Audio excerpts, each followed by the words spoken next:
కడవరి కాలం అనే మా ఆధ్యాత్మిక కార్యక్రమానికి మిమ్మల్ని అందరినీ ఆహ్వానిస్తున్నాం. శాశ్వతమైన ప్రేమతో మనల్ని ప్రేమిస్తున్నారు యేసు ప్రభువు వారు. మన కొరకు ఆయన శిలువ మీద ప్రాణం పెట్టారు. ఆయన నమ్మిన వారందరికీ ఉచితంగా రక్షణ ఇస్తున్నారు. ఆ ప్రేమ గల యేసు ప్రభువు త్వరలో వస్తున్నారు రెండోసారి ఈ లోకానికి. ఆయన నమ్మిన వారందరినీ కూడా పరలోకం తీసుకువెళ్తారు. ఆ ప్రేమ గల యేసు ప్రభు నామం పేరట మిమ్మల్ని అందరినీ కూడా మన కడవరి కాలం కార్యక్రమానికి ఆహ్వానిస్తున్నాను. ప్రియ సోదరి సోదరులారా, ఈ దినము నుంచి మరలా మనం ఒక క్రొత్త అంశాన్ని మరలా బైబిల్ గ్రంథం నుంచి ధ్యానం చేయటానికి ప్రారంభిస్తున్నాం ఈ దినాన. అది దేవదూతలు వారి పరిచర్య. బైబిల్ గ్రంథం నుంచి దేవదూతలు వారు చేస్తున్న పరిచర్యను మనం ధ్యానిద్దాం. అనేక విషయాలు ఉన్నాయి కనుక ఒక ఎపిసోడ్లో మనం చేయలేం కనుక అనేక ఎపిసోడ్లో మనం ఈ విషయాలు మనం బైబిల్ గ్రంథం నుంచి నేర్చుకోబోతున్నాం. ప్రార్థన. పరిశుద్ధ ప్రేమ గల మా తండ్రి, మమ్మల్ని మా కుటుంబాలని మీరు ప్రేమించి మాకు ఇచ్చిన అవకాశాన్ని బట్టి వందనాలు చెల్లిస్తున్నాం. మా కొరకు మీరు చేసిన శిలువ త్యాగాన్ని బట్టి మీకు వందనాలు చెల్లిస్తున్నాం. దేవదూతలు వారి పరిచర్య, ఈ విషయాలు బైబిల్ గ్రంథం నుంచి అర్థం చేసుకునే కృపను మాకు దయచేయండి. ఈ లోతైన మర్మాలు తెలుసుకోవటానికి పరలోకపు జ్ఞానాన్ని మాకు ప్రసాదించి పరిశుద్ధాత్మతో మమ్మల్ని నింపి ఈ విషయాలన్నీ కూడా అర్థం చేసుకుని దాని ద్వారా మీకు యోగ్యమైన కుమారులుగా కుమార్తెలుగా జీవించే కృప దయచేయవలసిందని, ఈ పరిచర్య ముందు కొనసాగడానికి ఎవరైతే సహకరిస్తున్నారో వారందరినీ కూడా ప్రత్యేకంగా ఆశీర్వదించవలసిందని యేసు ప్రభువు వారి పరిశుద్ధమైన నామమును బట్టి ప్రార్థిస్తున్నాము తండ్రి, ఆమేన్. ప్రియ సోదరి సోదరులారా, దేవదూతలు వారి యొక్క పరిచర్య. దూత అనగా మనందరికీ తెలిసిన రీతిగా వర్తమానాన్ని ఒకరి నుంచి ఇంకొకరికి అందజేసే వారిని దూత అంటున్నాం. ప్రాముఖ్యంగా ఒక రాజు నుంచి ఇంకొక రాజ్యానికి ఆ వర్తమానాన్ని తీసుకెళ్లే వారిని మనము దూత అంటున్నాం. ఇంగ్లీష్లో ఏంజిల్ అంటున్నాం. ఏంజిల్ అంటే మెసెంజర్ అన్నారు. అంటే ఒక వర్తమానాన్ని తీసుకువెళ్ళేవారు అనమాట. ఒక వర్తమానాన్ని తీసుకువెళ్ళే వ్యక్తి. హిబ్రూ భాషలో మలాక్ అన్నారు. మలాక్ అంటే దేవదూత. దేవుని యొక్క దూతలు, వీరి గురించి వారు చేస్తున్న పరిచర్య ప్రాముఖ్యంగా మానవులకు. ఈ విషయాలు మనం బైబిల్ గ్రంథం నుంచి నేర్చుకోబోతున్నాం. ఆదిలోనే ఆదాము అవ్వ దేవుడు తినవద్దన్న ఆ చెట్టు పండుని తిని ఎప్పుడైతే దేవుని యొక్క ఆజ్ఞను వారు మీరి వారు పాపం చేశారో వెంటనే దేవుడు ఆ జీవ ఫల వృక్షం దాని వద్ద ఒక దూతను కాపలా పెట్టినట్లుగా మనం ఆదికాండం 3వ అధ్యాయం 22 నుంచి 24 వరకు ఉన్న వాక్య భాగాన్ని చదువుతున్నాం. ఎప్పుడైతే ఆదాము అవ్వ దేవుడు తినవద్దన్న పండుని తిన్నారో వెంటనే దేవుడు దానికి స్పందించి మానవులు కూడా మనకులాగే మంచి చెడ్డలు తెలుసుకునే వారిలాగా అయ్యారు కనుక వీరు ఒకవేళ వారి యొక్క చేతిని చాచి ఈ జీవవృక్ష ఫలాన్ని వారు భుజించి దాని ద్వారా వారు ఇక కలకాలం కూడా జీవించే ప్రమాదం ఉన్నది. ప్రమాదం అంటే పాపం చేశారు కనుక ఆ పాప ఫలితాల ద్వారా వారు కలకాలం జీవించినట్లయితే అది ఆ యొక్క జీవితం చాలా దుర్భరంగా ఉంటుంది. కనుక దేవుడు వెంటనే స్పందించి ఒక కెరూబును కావలిగా పెట్టినట్లుగా ఆదికాండం 3వ అధ్యాయం 24వ వచనంలో మనం చదువుతున్నాం. దేవుని యొక్క ఏర్పాటు ఏమిటంటే మానవులు ఆయనకు లోబడుచు ఆయన చెప్పినట్లుగా చేస్తూ కలకాలం జీవించాలా, నిత్యం జీవించాలనేది దేవుని యొక్క ఏర్పాటు.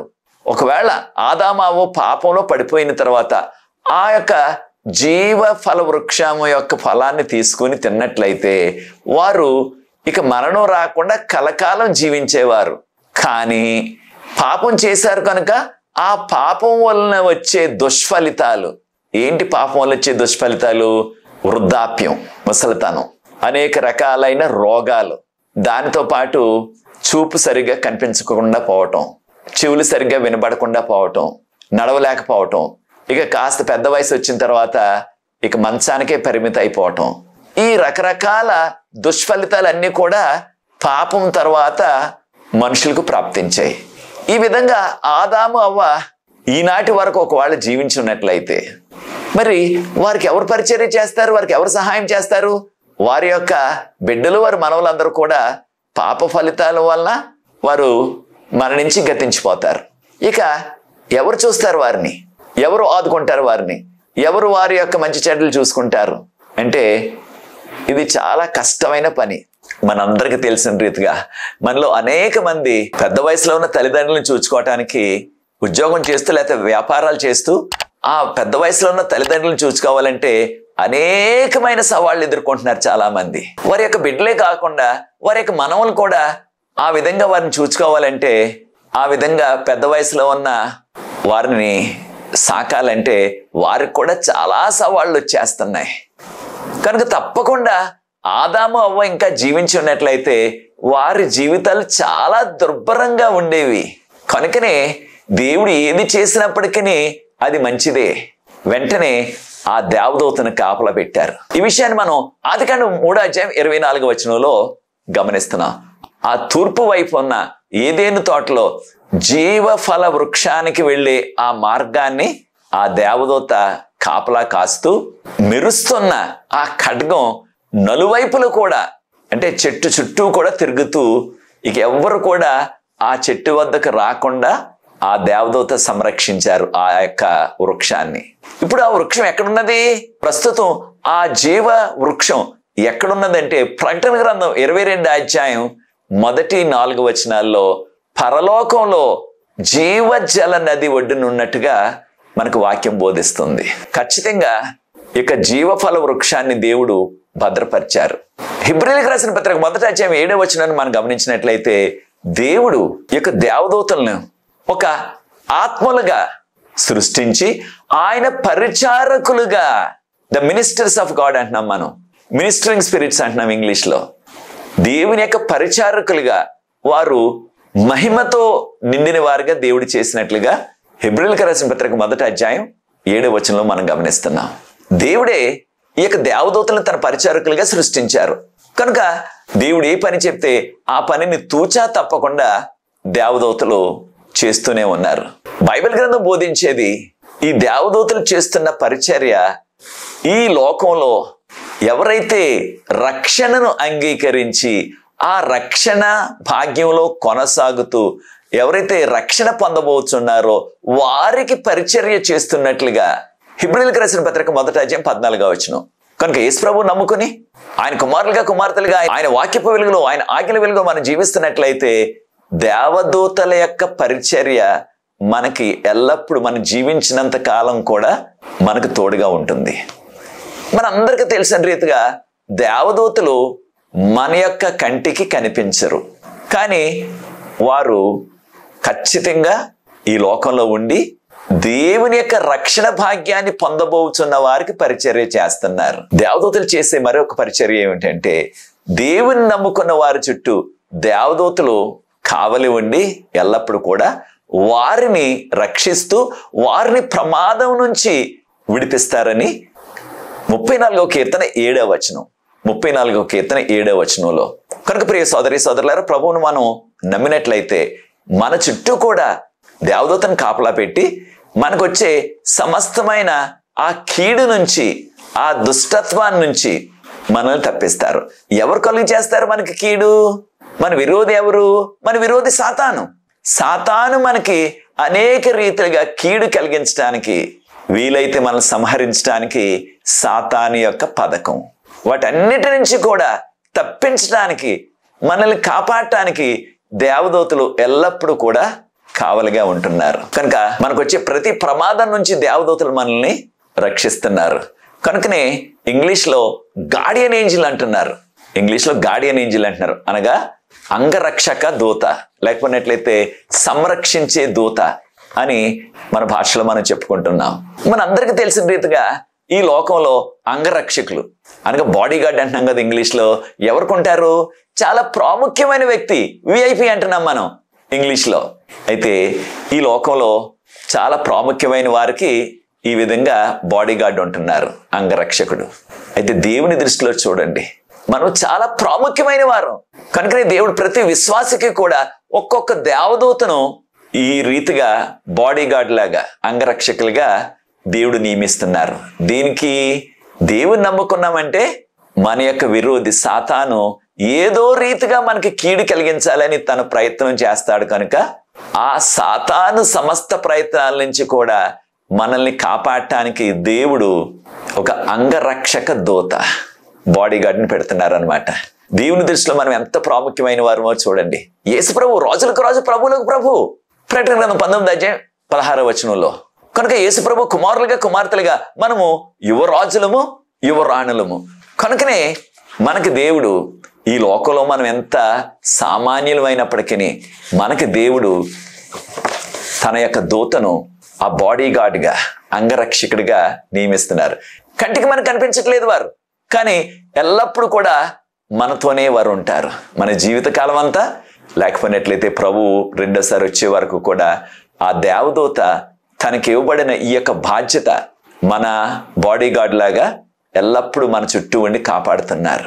నోవాహు కాలంలో ఆ రకరకాల క్రూర జంతువులన్నీ కూడా, పక్షులన్నీ కూడా, ఈ నేల మీద ప్రాకే ప్రతి జీవి కూడా నోవాహు కట్టిన ఓడ దగ్గరికి లైన్గా వచ్చేసాయి. అయితే ఎవరు తీసుకొచ్చారు వారిని? వారికి ఎలా తెలుసు? ఈ యొక్క క్రూర మృగాలకి, పక్షులకి ఎలా తెలుసు? ఫలానా చోట నోవాహు ఉన్నాడు, ఆయన ఇంటి దగ్గరే ఓడ కట్టాడు, ఆ ఓడ దగ్గరికి వెళ్ళాలి మేము, జలప్రళయం వచ్చేస్తుంది అని వారికి ఎలా తెలుసు? అంటే ఖచ్చితంగా మన మానవ కంటికి కనిపించని ఆ శక్తులు, వాటిని మనం దేవదూతలని చెప్పుకోవచ్చు. ఆ దేవదూతలు ఈ క్రూర మృగాలన్నిటినీ కూడా అరణ్య ప్రాంతం నుంచి ఒక వరుసలో లైన్గా తీసుకొచ్చేశారు. మగ ఆడ. ఉదాహరణకు సింహాలు ఉన్నాయనుకోండి, మగ సింహం ఆడ సింహం, మగ పులి ఆడపులి, ఈ క్రూర జంతువులన్నీ కూడా వచ్చేసాయి. ఎవరు తీసుకొచ్చారంటే ఖచ్చితంగా దేవదూతలు అనే మాట మనకి ఆదికాండం 7 మనకి కనిపించకపోయినప్పటికీ కంటికి కనిపించని దేవుని యొక్క పరిచారకులే ఖచ్చితంగా వారిని తీసుకొచ్చారు. లేకపోయినట్లయితే ఆ క్రూర జంతువులకు ఎలా తెలుస్తుంది? నోవాహు ఓడ ఎక్కడుందో, జలప్రళయం వచ్చేస్తుందని వారికి ఎలా తెలుస్తుంది? వాడికి తెలియదు, కానీ దేవదూతలే తీసుకొచ్చి ఉంటారు. మరి వచ్చినప్పుడు ఆ నోవాహు కానీ తన కుటుంబానికి కానీ ఎవరికి ఏ హాని చేయలేదు ఆ క్రూర జంతువులు, ఆ సింహాలు కానీ, పులులు కానీ, చిరుతపులులు కానీ.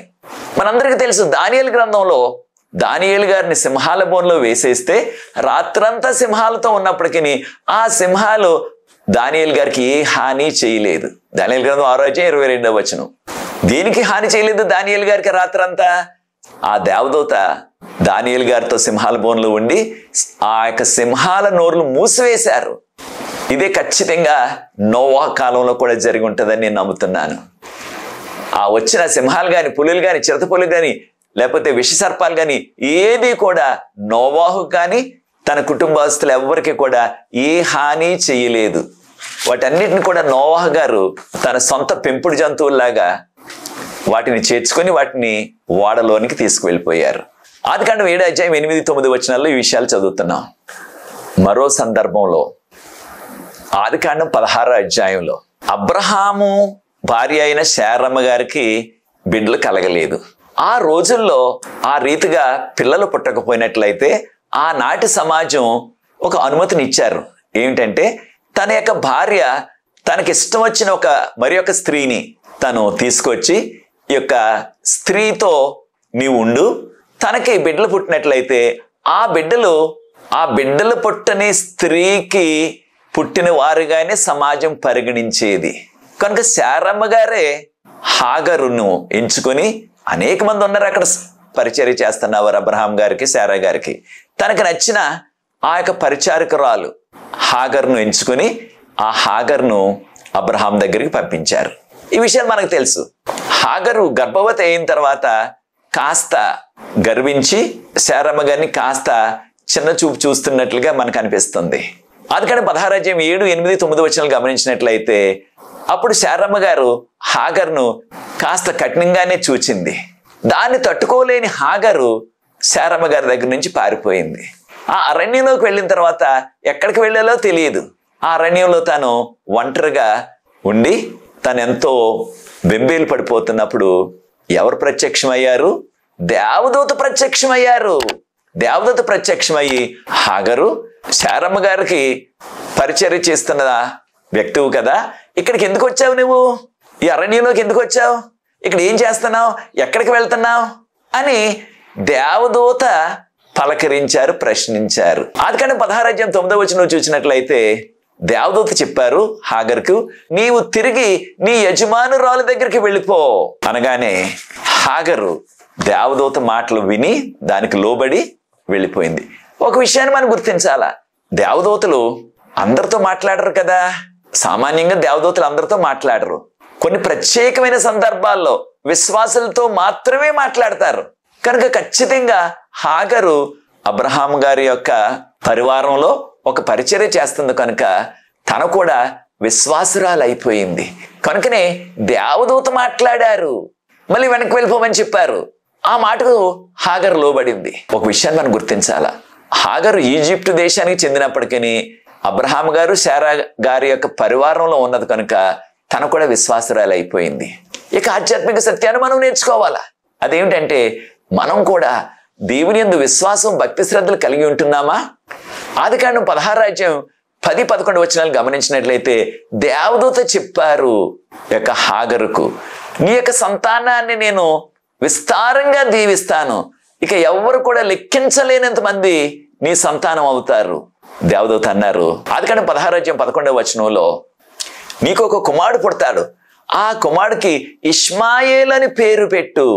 దేనికంటే దేవుడు నీ యొక్క కష్టాలను చూచారు, నీ కష్టాలను విన్నారు ఆయన, కనుక ఇష్మాయేల్ అని పేరు పెట్టని దేవదూత చెప్పారు. ఎంత అదృష్టమో చూడండి హాగరుకు. దేవదూత మాట్లాడారు. ప్రియ సోదరి సోదరులారా, మాట్లాడటమే కాకుండా ఏం చెయ్యాలో చెప్పారు, జరగబోయే విషయాలు చెప్పారు. దేవదూతలు ఆపదలు మనల్ని ఆదుకుంటారు. విశ్వాసుల్ని మనకి కావలసిన ఆ యొక్క సలహాలు ఇచ్చి నడిపిస్తారు. మన కంటికి కనిపించకపోయినప్పటికీ దేవదూతలు ఖచ్చితంగా మన మనసుకు ఆ ఆలోచనలు దేవదూతలు మనకు అందిస్తారనమాట. కనుక ఈ కడవరకాల చివరి దినాల్లో జీవిస్తున్నాం. ఇప్పుడు కూడా దేవదూతలు మనకి ఈ రీతిగా సహకరిస్తూ పరిచర్య చేస్తున్నారు. అబ్రహాము శారా గారు ఆక మమ్రే అనే ప్రాంతంలో వారు ఎక్కడికి వెళ్ళినప్పటికీ గుడారంలోనే ఉండేవారు. ఇంగ్లీష్లో టెంట్ అంటున్నాం మనం. అక్కడికి మధ్యాహ్న సమయంలో చాలా వేడిగా ఉన్న సమయంలో వారు భోజనం చేసేసి కాస్త వారు సింధూర వృక్షం క్రింద ఆ చెట్టు నీడని విశ్రాంతి తీసుకుంటే, అబ్రహాం గారు ఆ గుడారం యొక్క ముందు ఆయన కూర్చుని విశ్రాంతి తీసుకుంటే 3 పురుషులు వచ్చారు. వారిని చూచి అబ్రహాం గారు సాష్టాంగపడి వారికి నమస్కరించి వారిని ఆహ్వానించి తీసుకొచ్చారు. వారికి కావాల్సిన మర్యాదలన్నీ కూడా చేశారు. నీళ్ళు ఇచ్చారు, ఆహారం పెట్టారు. వారు కొంతసేపు గడిపిన తర్వాత వెళ్ళిపోతూ అబ్రహామును శారాను దీవించి వచ్చే సంవత్సరం మేము వచ్చేటప్పటికి నీకు కుమారుడు పుడతాడని కూడా దీవించారు. అయితే వచ్చిన వారు ఎవరు? ఆ ముగ్గురు పురుషులు ఎవరు అంటే కొంతమంది తండ్రి కుమార పరిశుద్ధాత్మ అనుకుంటున్నారు. అది సరికాదు. వచ్చిన వారు ప్రభువు. ఆయన్ని మనం కొత్త నిబంధనలో యేసు ప్రభు అంటున్నాం. ఆయన 2 దూతలు వచ్చారు. అయితే మనకు ఎలా తెలుసు వచ్చిన వారు 2 దూతలు దేవుడని? అబ్రహాం గారు వారిని సాగనంపడానికి వెళ్తే వారిలో 2 పురుషులు, 2 మనుషులు ఆ సొదొమ వైపు మేము వెళ్ళిపోతున్నామని వెళ్ళిపోయారు. ఇక మిగిలిన వారు ఒక్కరే. ఆ ఒక్కరు ఎవరు అనగా ఆదికాండం 18:22 వచనంలో ఆ మిగిలిన ఒక్కరు కూడా ఆయన దేవుడని చెప్పబడ్డది. ఆయనతో అబ్రహాం గారు మాట్లాడారు. అప్పుడు దేవుడు ఆ సొదొమ గొమొర్రా పట్టణానికి ఏ విధంగా నాశనం రప్పించబోతున్నారో ఆ వివరాలు కూడా చెప్పారు. అయితే ఈ విషయాన్ని మనం గుర్తించాలా. అదేమిటంటే ఆదికాండం 18:33 వచనంలో అబ్రహాము ఇంటికి వెళ్ళిపోయాడు, దేవుడు పరలోకం వెళ్ళిపోయారు. ఇక మరి మిగిలిన 2 కూడా వచ్చిన వారు దేవదూతలు. అయితే దేవదూతలని మనకు ఎలా తెలుసు అనే ప్రశ్న వస్తుంది. ఆదికాండం 19:1-2 వచనాల్లో 2 దూతలు సాయంత్రం వేళ సొదొమ నగరానికి వచ్చినట్లుగా మన వాక్యంలో గమనిస్తున్నాం. అయితే వారు దేవదూతల్లాగా వచ్చారంటే కానే కాదు, మనుషుల రూపంలోనే వచ్చారు. అబ్రహాము శారా గారి దగ్గరకు కూడా మనుషుల రూపంలోనే వచ్చారు. ఈ సొదొమ నగరానికి కూడా వారు మనుషుల రూపంలోనే వచ్చారు. ఆదికాండం 19:5 వచనంలో ఆ రాత్రి వేళ సొదొమలో ఉన్న పురుషులందరూ కూడా లోతు ఇంటికి వచ్చి మీ ఇంటికి వచ్చిన ఆ పురుషులు ఎక్కడున్నారు, ఆ మనుషులు ఎక్కడున్నారు అని ప్రశ్నించారు. వారిని బయటకు పంపించండి అన్నారు. అనగా మనం గుర్తిస్తున్నది ఏమిటంటే దేవదూతలు సొదొమ కూడా మనుషుల రూపంలోనే వచ్చారు కనుక సొదొమ వాసులు కూడా పురుషుల రూపంలోనే కనిపించారు వారు. తర్వాత జరిగిన సంఘటన మనకు తెలుసు. ప్రార్థన పూర్వకంగా 19వ అధ్యాయం చదవండి. ఆ దేవదూతలు ఫ్రీ ఆఫర్ ఇచ్చారు. మీకున్న కుమార్తెలు, మీ అల్లుళ్ళు, మీ యొక్క బంధువులు ఎవరున్నా సరే వెంటనే తీసుకొచ్చేయండి. ఉదయాన్నే ఈ యొక్క పట్టణం అంతా కూడా అగ్నితో దేవుడు కాల్చివేస్తారు, దీని యొక్క దుర్మార్గత దేవుని సన్నిధికి వచ్చిందని చెప్పారు. అయితే లోతుకు వివాహం అయిపోయిన కుమార్తెలు వారి భర్తలు ఉన్నారు. వారికి లోతు గారు వెళ్ళి చెప్పారు, కానీ వారు నమ్మలేదు, అపహాసం చేశారు. లోతు గారు వచ్చేసారు. ఇంకా వివాహం కాని వారు 2 కుమార్తెలు ఉన్నారు. ఆదికాండం 19:16 ఉదయాన్నే ఇంకా కాస్త వారు తచ్చాడుతున్నారు.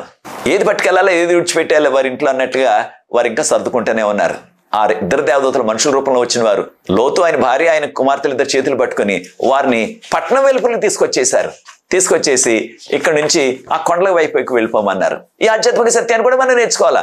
ఆదికాండం 19:16 అదేమిటంటే దేవదూతలు రాబోయే ప్రమాదాన్ని మనకు వివరిస్తారు. ఆ ప్రమాదం నుంచి తప్పించుకోవటానికి మనకి క్షేమకరమైన ప్రాంతానికి తీసుకువెళ్తారు. ఇక కడవరకాల చివరి దినాల్లో కూడా దేవదూతలు ఆ పరిచర్య మనకు అందిస్తారు. ప్రమాదం నుంచి తప్పిస్తారు, క్షేమకరమైన ప్రాంతానికి మనల్ని నడిపిస్తారు. చూచారా దేవదూతలు ఏ రీతిగా పరిచర్య చేశారో లోతుకు తన కుటుంబానికి. తర్వాత మరలా హాగరుకు మరొకసారి దేవదూత ప్రత్యక్షమైనట్లుగా ఆదికాండం 21:17 హాగరు తనకి పుట్టిన కుమారుడు ఇష్మాయేలు, దాదాపుగా 15 సంవత్సరాలు ఇష్మాయేలుకి. వారిద్దరు కూడా అబ్రహాము శారా దగ్గర నుంచి పంపించేయమని దేవుడు సలహా ఇచ్చారు. వారు వెళ్ళిపోతున్నప్పుడు వారు తీసుకువెళ్ళిన నీళ్ళన్నీ అయిపోయాయి. ఇక ఎంతో దాహంతో తన కుమారుడైన ఇష్మాయేలు చనిపోయే పరిస్థితికి వచ్చేశాడు ఆ యొక్క అరణ్య మార్గంలో. అప్పుడు హాగరు దూరంగా కూర్చొని దుఃఖిస్తుంది, తన కుమారుడు నీళ్లు లేక చనిపోతున్నాడని. దేవదూత మరలా ప్రత్యక్షమయ్యారు. ఈ విషయాలు మనం ఆదికాండం 21 ప్రార్థన పూర్వకంగా చదవండి. ఆదికాండం 21:17 దేవదూత మరలా ప్రత్యక్షమయ్యి, దేనికి దుఃఖిస్తున్నావు, నువ్వు దుఃఖించవద్దు అనగానే దేవుడు హాగరు యొక్క నేత్రాలు తెరిచారు. ఆ ప్రక్కనే పెద్ద బావి నీటితో కనిపించింది. అంతవరకు ఆ ప్రాంతం అంతా తిరిగింది, ఎక్కడ కూడా బావి కనిపించలేదు. దేవుడు నేత్రాలు తెరిచినప్పుడు అప్పుడు బావి కనిపించింది. తను వెళ్ళి తన యొక్క ఆ బాటిల్లో నీళ్లు ముంచుకొని తెచ్చి తన కుమారుడికి ఇచ్చి తను కూడా త్రాగింది. దేవదూతలకి మనం ఎక్కడున్నామో, ఏ పరిస్థితిలో ఉన్నామో, మనకున్న అవసరత ఏంటో, మనకు వచ్చిన శ్రమ ఏంటో అవన్నీ కూడా దేవదూతలు గుర్తిస్తారు, దానికి తగిన సహకారం చేస్తారు. ఈ విషయాన్ని మనం గుర్తించాలా. హాగర్కి ఆ రీతిగా దేవదూతలు సహాయం చేశారు. అబ్రహాము ఏకైక కుమారుడైన ఇస్సాకును ఆయన దహనబలి ఇవ్వమని దేవుడు చెప్పారు. ఆ మాటకు లోబడి అబ్రహాము మొరియా పర్వతాన్ని వరకు తీసుకెళ్లి 3 రోజుల ప్రయాణం వెళ్ళి అక్కడ ఇస్సాకును బలి ఇవ్వటానికి అన్ని ఏర్పాట్లు చేసి ఇస్సాకును బలిపీఠం మీద పొరండుబెట్టి కత్తిపైకి ఎత్తేశారు. ఇంకొక క్షణం ఉన్నట్లయితే తన ఏకైక కుమారుడు వాగ్దాన పుత్రుడైన ఇస్సాకును దహన బలి అర్పించేసేవాడే. ఆదికాండం 22:11-12 గమనించినట్లయితే దేవదూత ఆకాశం నుంచి చెప్పారు, అబ్రహామా నీ కుమారుడికి ఏ హాని చేయవద్దు. ఆదికాండం 22:12 నీకు ఎంత విశ్వాసం ఉన్నదో నేను ఇప్పుడు గుర్తించాను అన్నారు. అనగా దేవదూత ఆ యొక్క బలి అర్పణ చేయకుండా ఆపేశారు. అనగా దేవుడు ఎప్పుడు కూడా నరబలి కోరలేదు, ఆయన విశ్వాసాన్ని పరీక్షించడానికి ఆ విధంగా చెప్పారంతే. కనుక దేవదూత మళ్ళా కలుగు చేసుకుని అబ్రహామును ఆపేశారు.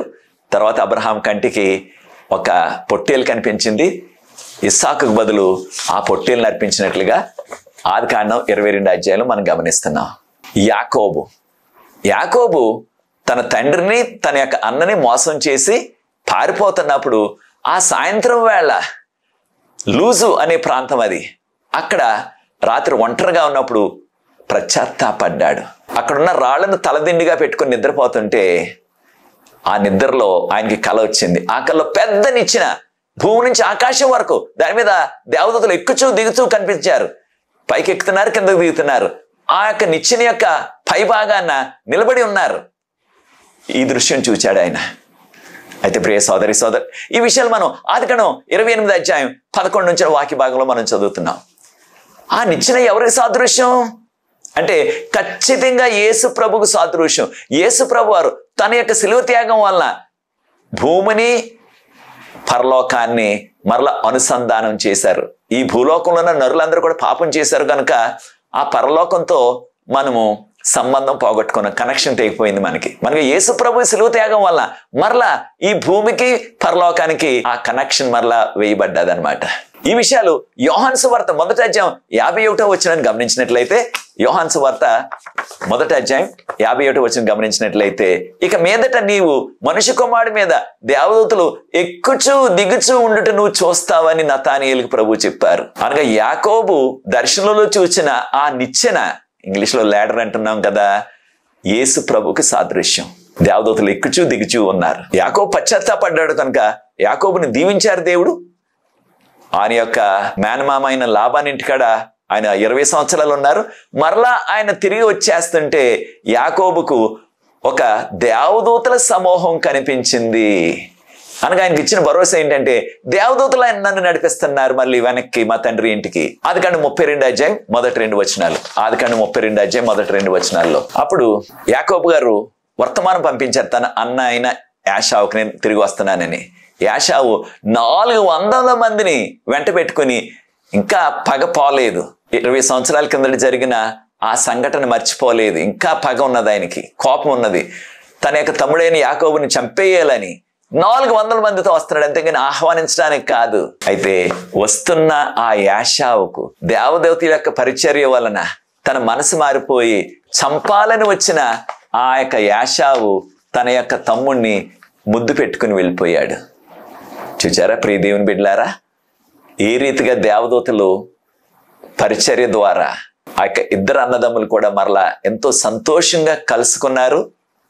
తర్వాత ఒకరినొకరు ఆలింగనం చేసుకుని ముద్దు పెట్టుకున్నారు. దేవదూతల పరిచర్య ద్వారా అనేక మంది దీవించబడ్డారు. ఆదికాండం గ్రంథంలో మనం కూడా ఈ కడవరకాల చివరి దినాల్లో జీవిస్తున్నాం. మన జీవితాల్లో కూడా, మన కుటుంబాల్లో కూడా, మన సంఘాల్లో కూడా, మన ప్రాంతంలో కూడా దేవదూతల పరిచర్య ద్వారా మనం దీవించబడి ఆయన వచ్చినప్పుడు కోటాను కోట్ల దూతలతో తిరిగి వస్తారు. ఆ దినం కొరకు ఎదురు చూస్తున్నావా ప్రియ సోదరి సోదరుడా?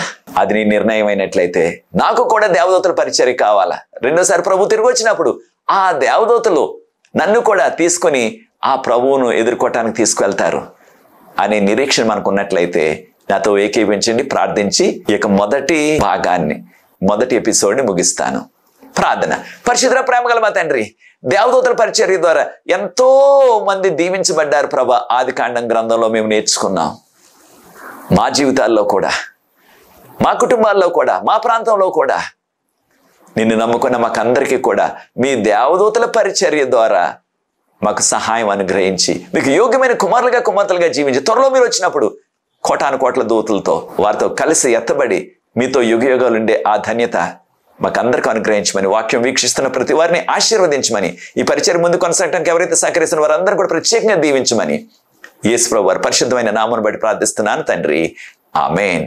ప్రియ సోదరి సోదరులారా, అనేకమైన విషయాలు ఉన్నాయి కనుక దేవదూతల గురించి వచ్చే ఎపిసోడ్లో కూడా మరికొన్ని విషయాలు ధ్యానిద్దాం. ఈ పరిచర్య ముందు కొనసాగడానికి మీరు కూడా పాలిభాగస్తులు అవ్వండి. తెర మీద వచ్చిన నంబర్కి నన్ను సంప్రదించినట్లయితే ఆ వివరాలు మీకు అందిస్తాం.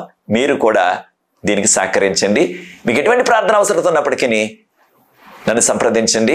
తెర మీద వచ్చే నంబర్కు మనకు ప్రార్థన బృందం ఉన్నది. ప్రతి సాయంత్రం కూడా విజ్ఞాపన ప్రార్థన చేస్తున్నాం. అనేక జవాబులు ప్రభు ఇస్తున్నారు. ఈ అవకాశాన్ని మీరు కూడా సద్వినియోగం చేసుకోండి. వచ్చే ఎపిసోడ్లో మరికొన్ని విషయాలు దేవదూతల గురించి తెలుసుకుందాం. అంతవరకు ప్రభు కృప మనందరికీ తోడైండును గాక. God bless you.